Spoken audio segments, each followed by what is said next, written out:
दाद्या या अप्पा तात्या बघा तेव्हा जमिनीच्या वाटणीवर भांडत असतात. अरे त्यांचा एकमेकावर लय जीव आहे, पण आपल्या भाऊकीतली ह्यांची कानं भरतात आणि मग अशी येड्यावानी करतात.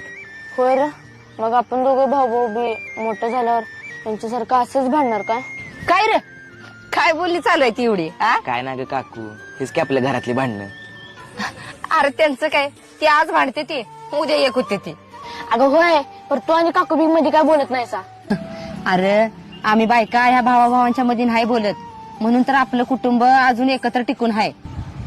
अरे तुम्ही दोघं भाऊ जवळ एकत्र आहे का नाही, तर जगातली कुठली बी गोष्ट मिळवू शकतायसा बघ, आणि जगातलं कोण बी तुमचं काय वाकडं करू शकत नाही.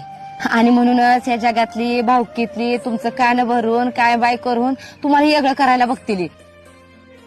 अरे पोरानो, तुम्ही रामायण बघितलंय का नाही, तर त्यात त्या रावणाचा भाव त्यानं साथ सोडली तर तो मारला गेला, आणि